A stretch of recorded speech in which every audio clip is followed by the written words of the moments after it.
What is up, nerds and nerdlings and villains and heroes and whatever the hell y'all are? It's February 8th, 2023. This is the Cranky Comic Book Review Show. I'm Taylor. And yeah, we're going to do worst to best. Like always, it's one of those weeks. Um, yeah, okay. These bottom two could probably fight for being at the bottom, but it is what it is in this one. So we have Static Shadows of Dakota #1.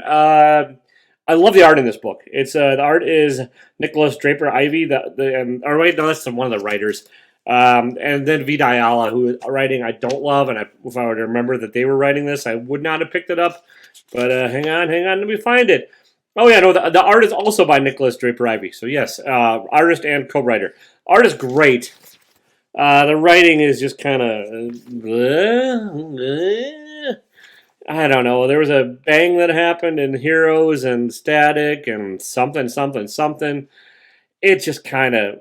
Not much happened, really. I had to actually flip through trying to even remember what happened in this.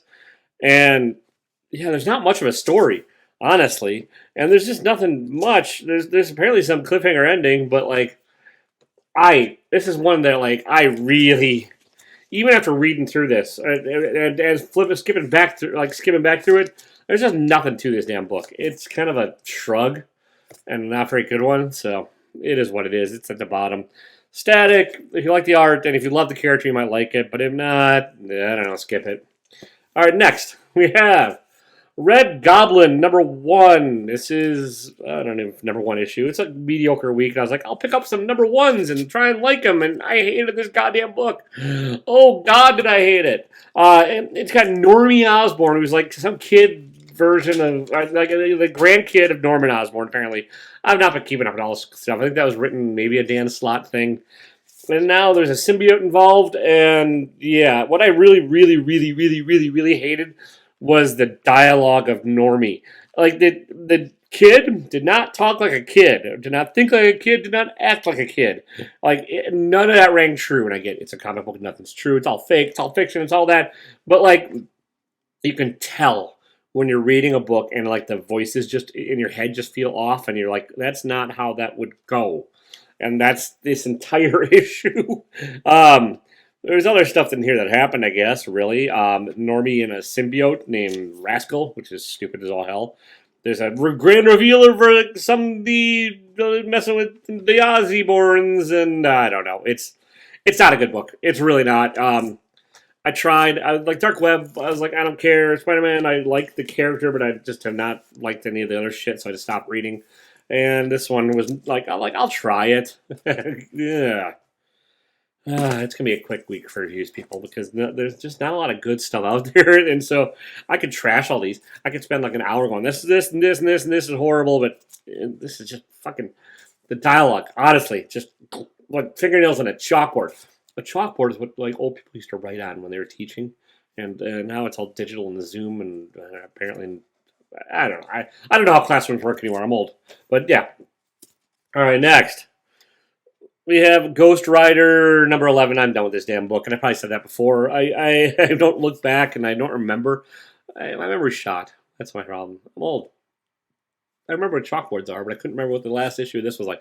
Last issue of this actually was okay. It wasn't awful, but this is just like the follow-up to that, and apparently there's the return of a character. At least I was promised that, given the cover, but it doesn't really happen in here. And, it's just a stupid thing of like, what happened after the last issue and what's going on in this issue is just dumb. And like the way that like the big villain thing happens, without trying to spoil anything, it is just idiotic.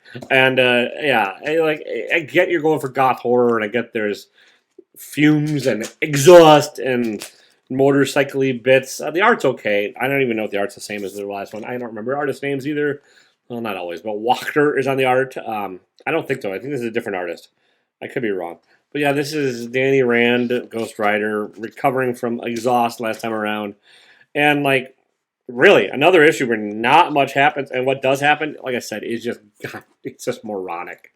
And you're like, oh, well, that was this. Why would Danny Rand do that? And that is dumb. And why dumb things happen to dumb people. And this is dumb. Dumb, dumb, dumb, dumb, dumb, dumb. All right, next. We have the Lazarus planet. What the hell is it called? Next Evolution. Did I mention I hate DC's titles? Because I kind of do. This had like this is one of those anthologies that's happening with Lazarus Island, where Batman and Robin got into a lovers' quarrel and they blew up this island full of Lazarus juice or Lazarus resin, and so now all of these changes that are happening in the DC universe, it's an excuse to make new characters and like change characters around. Who knows how much of it's going to stick? I think really it's DC really just throwing shit at the wall and seeing if they can get something cool out of it. The first story is actually pretty decent. It's Ram V introduces the Vigil. Don't want to exactly spoil what that or they or whoever are. And there's Red Hood, and that's actually a pretty decent little story. Ram V is really good at telling concise little tales. Like, you know, he gets backup. He used to be that backup writer, like doing Justice League Dark and the stuff, and that was always more interesting than Bendis writing the main Justice League thing. And this is no different. He can tell a concise story in 7 or 8 pages, and that's what this is, and it's not bad. That is great. First appearance. Then there's Flatline, and you learn a little bit more about Flatline, and that's all right. The art's kind of fine. The story just seems weirdly repetitive for being 8 pages. And there's a cliffhanger reveal that can be promised more in the future. It's fine. It's not great. It's not awful. And I'm flipping it through because my memory is... Oh, and next is the first appearance of Deadeye. That's decent. It's I don't know if it's a hero or villain or anti-hero. Looks pretty 90s-ish with, I mean, you know, you got 8 pages to work with. Let's give it 2 splash pages instead of telling a story. Sure, why not? It's not bad. It's fine. It's an interesting enough intro. You learn a little bit of the backstory. It looks like Spawn light. Like, honestly, the character design, I'm like, well, it seems like if Spawn and, what is it, Varnish or Vanish, whatever that Donny Cates character that I stopped reading, if they had a love child, and that love child had one eye, you'd have Deadeye. And then they're fighting stuff. Then the last story is pretty stupid. What is the last story? Oh, Red Canary. Not my thing. Pretty dumb story. So 4 stories. It's fine. If you want to collect all the first appearances for DC, in case DC ever does anything with first appearances, yeah, go for it. I don't know what to tell you. I'm off my game today. I'm in Appleton. I'm not at my normal place. Obviously, you can tell by the background. I'm watching my doggers, Waffles. It's fine. He's not here. He's in the other room. Doesn't care about comic book reviews. But yeah, and then we have Avengers War Across Time #2. This might have come out a week or two, or I don't know how long ago. Maybe it's this week. I don't know. Paul Levitz, Alan Davis. This is just a good Silver Age story told in modern day. There's not a whole lot else to say about it. It's set in Silver Age Marvel. It's Paul Levitz, who was an editor at DC forever, and you can tell he just kind of like loved Marvel back in the day, or he like loves those old Marvel stories. And this is a straight up love letter to it. It's a story set in that continuity, set around like the very first like Avengers Adventures, and then the very first like Thor Journey into Mystery Adventures, and this is told in that time. Alan Davis, I like his art. I liked it better on issue #1. This seems a little sketchy here, and maybe rushed. I don't know, maybe not. It's just kind of, it doesn't seem as effective here. The coloring is very bright. It's Rochelle Rosenberg on the coloring, and that's okay. It's just, even when I'm looking at this kind of story, I want it to be dimmed out and grayed out a little bit, or beiged out like it's on newsprint. Like you're really reading like an old thing and have it in your hands. So instead of this glossy paper, it's a nitpick, I get it. But it's just a thing. Like I don't love the reprints of all those stories just because they don't feel right to me. You know, like it feels like the paper should be aged. It feels like you should have that kind of musty, moldy smell. And it's just, I don't know. But it's a fun enough story. Nothing crazy memorable, nothing that I'm sure is going to change anything. But if you're looking for some Silver Age stuff, either just go buy Silver Age stuff or pick up Avengers War Across Time. All right, we have Batman. Jason Bateman, Batman. With Selena Kyle. This is Chip Zdarsky, Mike Hawthorne on the art, who I don't like Mike Hawthorne on Batman, but it is what it is. And then there's a backup story with Dick Grayson that's maybe even better than the first. Not Dick Grayson, Tim Drake, one of the 12 Robins. That's maybe better than the A story, maybe. But the A story, Batman's in an alternate universe. Dun, dun, dun, that's never happened. No such thing as alternate universes in DC. And he puts on a disguise, which is a mustache. That's also never happened, right? That's never happened in DC. And he's trying to figure out stuff. That's it. It's not bad. It's fun. Like if you like seeing sort of alternate characters pop up or like act differently than they have in the main universe, yeah, it's all right. It's not great. Like I said, I don't care for Mike Hawthorne's art on it a whole lot. It's just weirdly stiff and doesn't feel like fluid enough to be a Batman book. But yeah, it's fine. Yeah, I mean, I like Zdarsky tells a fun romp, and he's having fun with this book. It's like tonally, I don't think it knows what it wants to be. It's like either trying to be too like it's trying to straddle dark and fun at the same time. And I don't think it's quite there yet. I think maybe he'll get his footing in a couple months. I hope. And like the failsafe run, yeah, sure. Led into this, and this is all right. So better than the other stuff. This is not a fantastic week for comics. Really not. Um, Honestly, what do I have left? 3 books? Yeah. All right. Next, Daredevil number 8. This is the sort of big fight between Daredevil and Punisher. Sort of. I mean, it's a big fight. It's Marco Cicchetto on the art. I love it, but it's not the fight you kind of want, if that makes sense. Like, it's like the actual battle that you're hoping to see if you've been paying attention to Punisher and Daredevil would be between Punisher and Daredevil, right? But there's very little of that actual fight that goes on in here. It's the battle of the hand versus the fist. And there's some cool art. There's dragons and stuff. I mean, which is cool, but like, instead of dragons, why don't you have Punisher and Daredevil beating the ever-loving crap out of each other? And I mean, it's a gorgeous book in a lot of ways. You get the Cicchetto art, who I dig, and like the nice sketchiness and the vibrant colors and all that stuff. And you do get a bit of like Daredevil Punisher-y, big pun action, but it's not enough. It's a fight scene. But if you're going to have a big old fight scene, have it be the fight scene that you've been leading up to this for years in these books on the Daredevil run, and like you've been leading up to it for a long, long time. In the the whole Punisher series, it seems like has been leading up to this thing, and instead, it's kind of a limp fight. I mean, it's cool enough, I guess. It's just not nothing. Not a lot this week is fantastic. Really. I don't know how long. Yeah, this is gonna be a short vid. You guys can breeze through it. You can go, Taylor, you're off your game. Then I'm like, I know, people. I know. I was cranky and tired. Maybe it should just be tired comic chat. That doesn't have quite the ring to it. But all right. Next we have, I don't know if this came out last week or this week either. Blood Tree number 1. It's a murder mystery. Peter Tomasi and Simic on the art. Image Comics, Mad Ghost. There's angels. They're dead.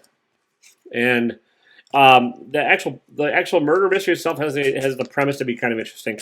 The art is kind of a little simplistic and sketchy, which is not bad. I think this is Jay Lee on the cover.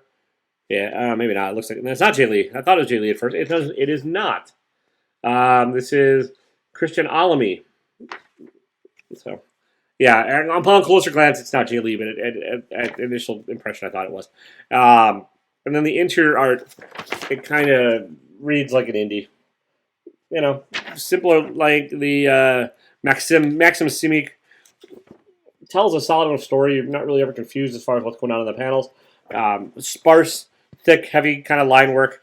It reminds me a little bit of Powers back in the day. Bendis, not quite as thick and chunky as Van Elming's art, or Michael Elming, or whatever the hell the guy's name was. But, along those lines, like kind of cartoony faces and sparseness, but that takes a trick to pull off. It's not if you like Chris Samney, you might like this, but this is a little more cartoony than Chris Samney's art. And the actual idea of the murder thing is pretty decent, I think. It has the potential to be a kind of interesting story. But then you get this weird slice of life stuff in with the lead detective-y person-y thing, who I don't even know if they have a name. Maybe I think they do, but it escapes me. And it just doesn't feel like it fits the story. Or it's necessary. If you're going to tell a lean noir, make it a lean noir. But this is like a lean comic noir mixed with like weird slice of life shit with the family, and it's a kind of a jarring juxtaposition there. And I don't know if I'm assuming thematically they're going to try and tie it all together at the end. But for now, it's just like it's an interesting enough story, but I don't think tonally it kind of knows what the hell it is. So. Blood Tree. All right, and the best book of the week on this week that I picked up. Now I'm missing some books. I'm in Appleton. I have to go to a different shop and get some things. Went to Red Hammer Games. Hi Gary, if you're reading this, watching this, leave a comment, you lurker, son of a bitch, you. I love Red Hammer. They don't care the biggest selection in the world, but they have they bag and board everything, great condition, 25% off. Go check them out. I made a short video about it, and yeah. So I miss. There's a few and I can't remember what the hell.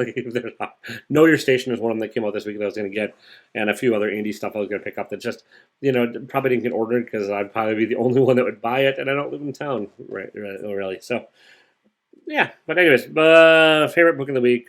Little Monsters number 10. I think there's only 2 or 3 issues left of this, and this is the best issue of this book by far. By far. It's Jeff Lemire and Dustin Nguyen.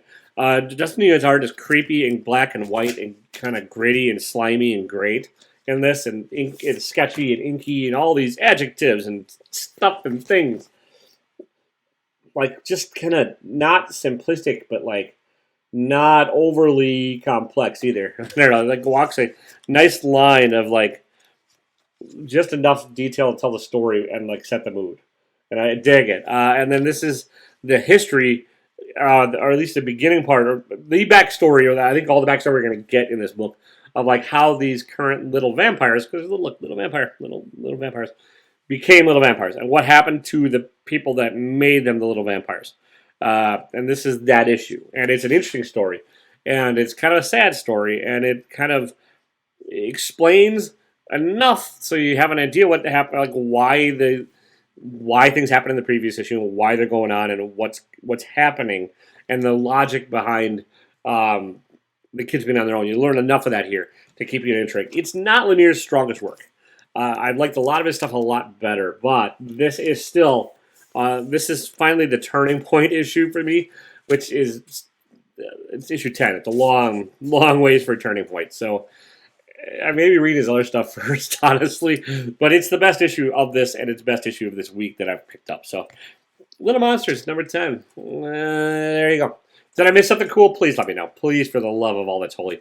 If I missed some good shit, let me know in the comments. I'll hunt it down, and then if it's bad, I'll be like, you son of a bitch, you told me it's good and it's bad. But I'll at least read it and try, because I'm aching for something good to read, and this mostly wasn't it. So, that's all I got. I'm going to go walk my dog. And it's not even euphemism. I'm going to take my dog around the walk. It's 40-degree block. It's 40 degrees. That's nice. So, have a good day. Don't be a dick. Even if there's no good comics left in the world. And we're just all pale vampire kids walking around on our own. Looking for a purpose in life. Or a porpoise that you can eat and drink the blood of. Yeah, that's an effective outro, Taylor. See ya.